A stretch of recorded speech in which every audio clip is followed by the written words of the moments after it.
포항산업과학연구원의 박광수입니다. 하여튼 작년에 이걸 준비하는 거를 저희도 옆에서 봤었는데 잘 활성화가 됐으면 좋겠고요. 제목은 난삭 소재 가공용 커터 장치라는 특허를 좀 냈었는데요. 요즘에 난삭이라는 게 잘 안 깎인다는 얘기입니다. 가공이 잘 안 된다는 얘기죠. 왜 가공이 안 되냐면 기존에 마일드 스틸을 많이 쓰다가 이제 좀 더 고부가 가치 강종을 만들다 보니까 여러 가지 뭐 이런 에너지 필드라든지 자동차도 요즘 기가 스틸이니 뭐 여러 가지, 그리고 이런 또 전기에 들어가는 비자성 그런 금속이라든지 등등이 다 조금의 특수합금 원소를 써서 조금 가공성이 좀 안 좋아요. 하여튼 내열성이 우수해야 되고 뭐 비자성 특성을 가져야 되고 등등의 뭐 극좋은 그런 거를 가져야 되는 특성들에 해당하는 그런 원소들을 많이 사용을 하다 보니까 그렇게 돼서 만들어진 강종들이 뭐 여러 가지 특성은 좋은 반면에 그 자체를 뭐 이런 뭐 탱크를 만들든 어떤 파이프를 만들든 결국에 어떤 형상을 만들어야 되잖아요. 만들려면 자르고 붙이고 막 해야 되는데 용접성도 안 좋고 뭐 그런 걸 다 설명을 드리면 굉장히 긴데 하여튼 그렇습니다. 그래서 지금 포항에 지금 저희가 맨날 하는 얘기 있잖아요. 중국에는 뭐 이렇게 양떼기로 이렇게 마일드 스틸을 엄청나게 싸게 해서 지금 여러 가지 뭐 지금 국제적인 이슈 때문에 지금 철강 가격이 좀 다시 이렇게 돼 있긴 하지만 결과적으로는 저희는 고부가 가치 강종을 해야 되잖아요. 그럼 고부가 가치 강종이라는 게 쓰이는 필드들이 요런 데예요. 요런 데 쓰이는 강종들이 가진 공통 특성들이 좀 대부분이 잘 안 잘리고 잘 안 붙고 그렇습니다. 그러니까 이게 이렇게 고객에게 그러면은 우리가 이런 강종을 만들었으니 쓰세요 하면은 어떻게 써요? 안 잘리는데 어떻게 써요? 뭐 이렇게 안 붙는데 뭐 이런 얘기가 나오는 거죠. 그래서 이제 이런 연구를 하게 됐고요. 다음 페이지. 이게 뭐 요즘에 이제 고만강강이 이제 포스코에서 언론에도 막 나오고 하는데 이제 고만강강 뭐 9% 니클강 뭐 이제 서스 뭐 알루미늄 이제 다양한 이제 그런 이제 요거는 이제 극저온에 지금 쓰이는 강종을 대표적으로 좀 이렇게 그린 건데요.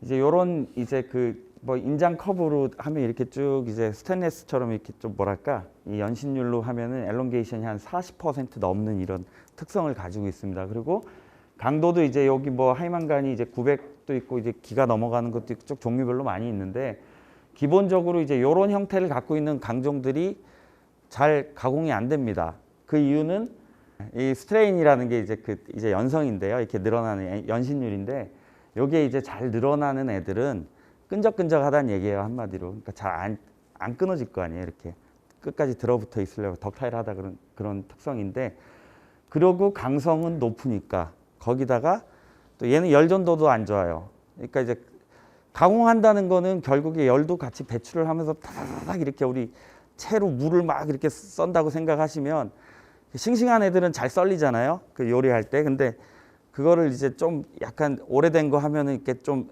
겉이 약간 물렁물렁한 건 잘 안 되잖아요. 약간 그렇게 비유가 될지 모르겠는데 그래서 이런 특성들을 가지고 있어요. 다음 페이지. 예, 그래서 이것에 대해서 여러 가지 저희가 뭐 머시닝 프로세서들을 개발을 하고 그래서 가공성을 향상시키는, 그래서 고객을 만족할 수 있는 기술들을 개발을 해왔습니다. 다음 페이지.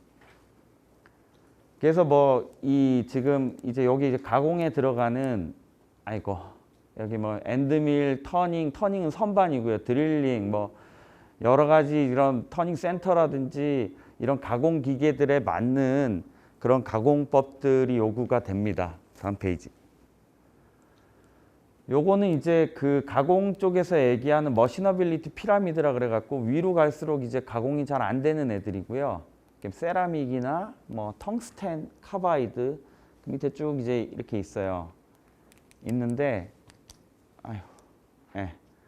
여기 지금 고만강강은 여기 어디 있을 겁니다. 이쪽에. 그래서 가공이 잘 안 되는 겁니다. 그래서 이 가공에 대한 이제 툴의 관점, 그리고 장비의 관점, 그 소재의 관점, 그리고 가공하는 컨디션의 관점에서 이거 어떻게 잘 가공이 되도록 할 것인가에 대한 부분이 중요합니다. 다음 페이지. 그래서 이제 방금 말씀드린 그거를 좀 더 세분화하면 이렇게 있고요. 이건 뭐 자료에도 지금 배포가 돼 있으니까 나중에 보시면 될 겁니다. 다음 페이지. 그래서 저희는 이제 이거를 또 가공성을 또 모사를 해야 되기 때문에 이런 모사 장치라는 거를 개발을 해서 이런 여러 가지 측정을 하고 하는 거를 진행을 했습니다. 실제 필드에서도 이제 이거는 저희가 툴을 개발하려고 한 거거든요. 그러니까 툴을 개발하는 거 아니면 사실 이런 실험은 사실 필요가 없어요. 기존에 갖고 계신 뭐 머신잉 센터라든지 선반이라든지 그런데 나와 있는 상용 툴을 가지고도 할 수 있는 거기 때문에. 근데 저희는 이제 여기 그 네마모 강종 저기 엑선모빌 나가는 거 그거 슬러리 파이프용 강종 개발한다고 그거와 똑같은 이제 툴을 개발하기 위해서 이런 장비를 만들었고요. 다음 페이지. 일반적으로는 이런 엔드밀 있는 이런 머신 센터를 가공하시는 데는 다 가지고 있습니다. 그래서 이제 기존에 가공을 하면 뭐 일반적으로 회전수 얼마에 뭐 이렇게 절임량 얼마에 뭐 피드레이트 얼마 해가지고 이렇게 쭉 가공을 하는데요.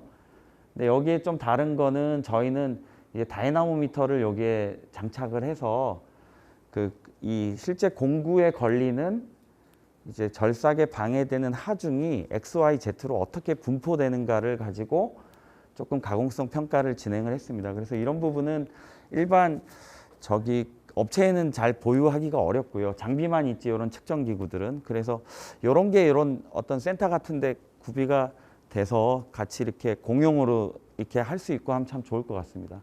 다음 페이지. 요거는 이제 고만강강 이 17.5%는 이제 그 아까 말씀드린 그 네마모용 슬러리 파이프용으로 이제 나와 있는 강종입니다.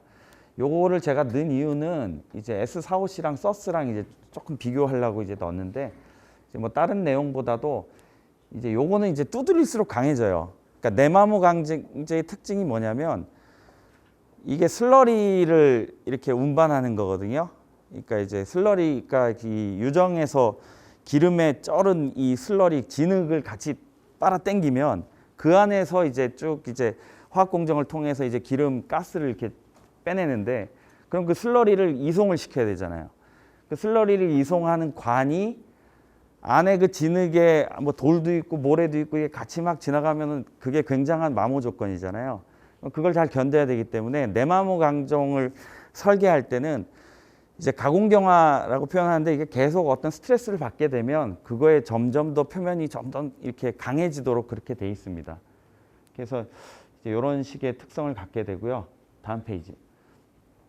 이거는 아까 그 저희가 이제 가공성 XYZ 그 다이나모미터 실험을 하면 이제 이런 식의 이제 값들이 나옵니다. 그걸 이제 등고선도나 이런 식으로 해갖고 최적화하는 해가지고 이 맵을 하나 그리게 돼요. 가공 맵을. 그래서 이 강종은 어떤 식의 이제 범위에서 이제 그 가공을 해라. 그러니까 가공 절삭 속도는 얼마, 뭐 회전 속도는 얼마 이런 걸 정하게 되고요. 다음 페이지. 그래서 이제 툴별로 해가지고 뭐 이런 커팅 포스가 어떻게 되는가. 그래서 커팅 디스턴스가 총 몇 미터까지 가는가. 이게 이렇게 올라간 애들은 가다가 이제 다 파손이 된 거죠. 갑자기 힘이 팍 걸리면서. 그래서 쭉 이제 옆으로 가는 이런 게 이제 좋은 거죠. 다음 페이지. 이것도 넘어가겠습니다. 뭐 이제 평가를 하게 되면 이런 식으로 이제 다양한 이제 툴들을 가지고 실험을 하게 되고요. 예, 이 커팅 포스별로 해가지고 커팅 디스턴스, 그러니까 총 이제 가공 거리에 따른 얼마만큼 이제 공구 끝이 이제 뭐 손상이 갔는가를 또 보게 됩니다. 다음. 근데 이제 프랙처가 이렇게 딱 깨지게 되면 일단 공구는 수명이 급속도로 이제 끝나버리거든요. 그래서 항상 절삭 이런 가공에서는 중요한 게 뭐냐면 이제 마모로 가서 끝나야 됩니다. 그래서 되도록이면은 기본적으로 일단 마모로 해서 엔딩이 되도록 이제 진행을 해야 되고요. 다음 페이지. 예, 이런 식으로 이래야지 수명이 예측이 되겠죠. 뭐 어느 정도 됐다 해갖고 근데 중간에 탁 깨져버리면 그 한 번 깨진 거 가지고 얘 수명은 이거다라고 또 얘기할 수가 없는 것이고. 다음 페이지. 예, 이거 넘어갈게요. 다음 페이지. 이건 다 참고하시면 되겠습니다. 앞에 이제 보여드렸던 그거에 대한 그래프들이고요. 다음 페이지. 예. 이게 이제 고만강강과 서스와 이제 서스316 그리고 SS400 이건 일반 마일드 스틸로 많이 쓴 구조용 강제죠. 근데 저희가 이제 처음에는 이렇게 안 나왔어요. 근데 이제 가공 후에 표면이 이 정도까지 가공이 되던 조건들을 잡아가지고 이걸 이용 기술로 개발을 했습니다. 다음 페이지. 그리고 일부 이제 이런 버닝 현상도 일어나기도 하고요. 예, 이거를 근데 제가 오늘 왜 이렇게 특허만 딱 소개해도 되는데 그러면 너무 내용이 연결이 안 될 것 같아 갖고 이거를 좀 이제 어떻게 하다가 이런 그 특허를 쓰게 됐는가를 좀 히스토리라고 보시면 될 것 같아요. 다음 페이지.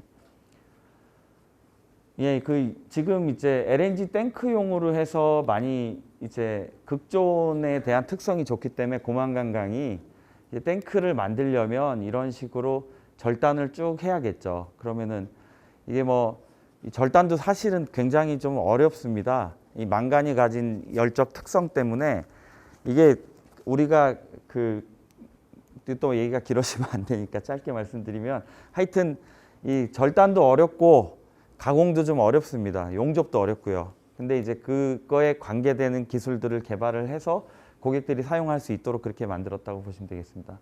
다음 페이지. 예, 이거는 아까 말씀드린 저희가 툴 개발해 가지고 진행을 한 기존의 툴을 이런 형태로 저희가 바꿔 가지고요. 그래서 로케이터 형태로 해 가지고 조금 수명을 향상시키고 해서 이런 롱신 밀링에 적용한 예입니다. 그래서 요거는 엑소모빌로 해서 이게 굉장한 양이 이제 수출이 됐어요. 그래서 이걸로 고만강강이 조금 더 많이 각광을 받게 됐다고 생각이 됩니다. 다음 페이지. 그다음에 이거는 제가 이게 워낙에 이제 네마모 특성이 좋기 때문에 그리고 실제 마찰 계수도 높고요. 그리고 열적 안정성도 뭐 일반 기존의 주조제보다 나쁘지 않습니다. 그래서 브레이크 디스크로 좀 아이디어를 내 가지고 제 이름의 특허 찾아보면 고만강강 브레이크 디스크도 좀 많이 나오는데요. 그것도 관심 있으시면 나중에 한번 보시면 좋을 것 같습니다. 다음 페이지. 예, 그 다음에 이 고만강강이 또 비자성 특성이 좋아가지고 이런 중전기 안에 들어가는 그런 외함이나 기자재들의 이제 그 유도 전력이 발생이 돼서 열이 발열이 되면은 이제 굉장히 전력 변환 효율이 떨어지기 때문에 내부에 주로 뭐 비자성 서스를 쓴다거나 30 계열에 이제 그런 걸 썼는데 비싸니까 그거를 이제 고만강강으로 대체하는 거를 또 진행을 했었습니다. 그럼 이것도 이제 이 들어가는 록 플레이트인데 거기에 측면에 베벨 가공 있죠, 슬롯 가공 있죠, 거기다 드릴링 가공 있고 가공이 많아요. 그래서 이것도 실제로 이런 또 슬롯 가공할 때는 이런 사이드 커터 써야 되고 이건 드릴은 또 드릴로 뚫어야 되고 이건 페이스 밀링은 평면 쳐야 되고 하니까 굉장히 다양한 가공들이 한 번에 들어가야 되는 그런 것이었거든요. 그래서 이런 부분에 대한 것도 지금 뭐 이제 있다라는 걸 좀 알아주셨으면 좋겠고요. 다음 페이지. 이거는 이제 저희가 이제 OAD라 그래가지고 오빌리크 앵글 디포지션이라 해갖고 이 공구라 그러면은 이제 공구 자체가 솔리드로 돼 있는 공구가 있고 끝에 이제 이빨만 교환하는 이제 인서트 팁 타입이 있습니다. 근데 이제 인서트 팁 타입이 이제 주로 이제 초경을 소결해서 만드는데 거기에 이제 표면에 코팅을 하게 됩니다. 그 코팅을 하는 이제 윤활성도 좋게 하고 내열성도 좋게 하고 표면 경도도 더 올리고 이제 이런 역할을 하게 되는데 거기에 이제 기존에는 이제 PVD 코팅을 하면 이제 베이퍼 소스가 이런 식으로 쭉 나오는데요. 이거를 저희는 이제 각도를 줘가지고 이제 이런 식으로 성장을 시켰어요. 그래가지고 이제 충격에 대해서 이제 측면 방향으로 이제 길이를 길게 해가지고 조금 더 이 내구성을 향상시키는 이제 그런 처리법을 같이 적용을 했었고요. 그거 하나 소개시켜 드리려고 여기다 넣었고 다음 페이지.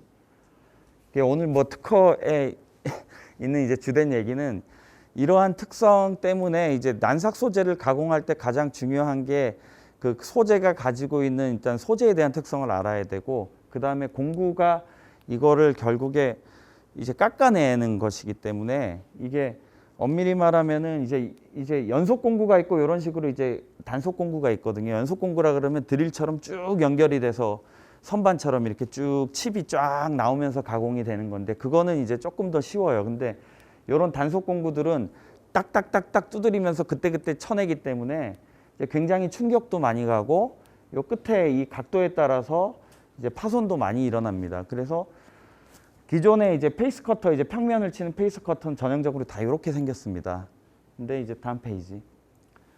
그래서 이게 이제 가공이 될 때 여기서 이제 가공 경화가 쭉 일어나면서 칩을 이렇게 밑에서 이렇게 쭉 이제 깎아내는 건데요. 그때 이제 들어가는 여러 가지 그 각도 그리고 힘 그리고 이런 회전 속도, 이 가공 변형 속도죠. 이 스트레인 레이트 하드닝 팩터 이런 것 때문에 이제 그 난삭을 어떻게 가공하는가에 대한 솔루션을 찾을 수 있습니다. 다음 페이지. 근데 우리가 기존에 아까 그 앞부분에 보여드렸던 그 전형적인 그 컨벤셔널 그 페이스 커터 같은 경우는 아까 그 저희가 이렇게 전에 페이지 한번 가주실래요? 예, 그냥 여기서 바꿀 수 있는 거는 회전 속도밖에 없어요. 회전 속도랑 장비에서 회전 속도 RPM 바꾸는 거랑 이제 저립량 그거 말고 손댈 게 없잖아요, 사실. 예, 근데 이제 제가 낸 특허는 뭐냐면 요거의 각도와 그리고 요거의 변경을 시킬 수 있게 만든 겁니다. 그래서 회전 속도도 더 이게 베리에블을 더 줄 수 있고 적게 줄 수 있고 이제 물론 이제 CNC 같으면은 정확히 뭐 몇 RPM 해갖고 이제 DC 서버로 해갖고 다 돌리긴 하지만 그거와는 다르게 이제 공구의 각도도 이제 변환을 할 수 있는 거죠. 그래서 여기 이제 가운데 있는 요 너트를 돌리게 되면 요 너트에 의해서 요게 이제 안으로 들어가게 되고 들어가면 이거를 이제 벌리게 되고 좁히게 되고 하는 형태로 해서 이제 그 가공성을 난삭 소재에 대해서 가공성을 일일이 그때 툴들을 다 교체를 하거나 그 툴의 저립 각도를 변경하지 않고 좀 간편하게 물론 이게 최고의 대안이 될 수는 없지만 한 번에 그 많은 세트들을 다 구매를 하는 것도 좀 부담이니까 요거 하나면은 그래도 몇 개 정도의 각도를 가지고 있는 거는 커버를 할 수 있겠다는 생각에 이제 쓰게 됐습니다. 다음 페이지.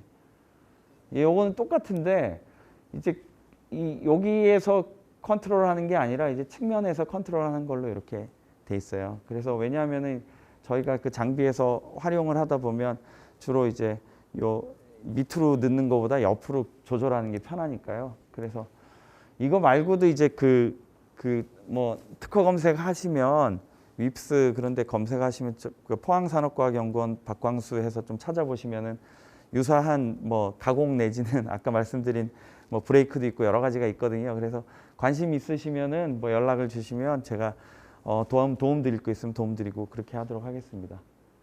다음 페이지 혹시 예, 여기까지입니다.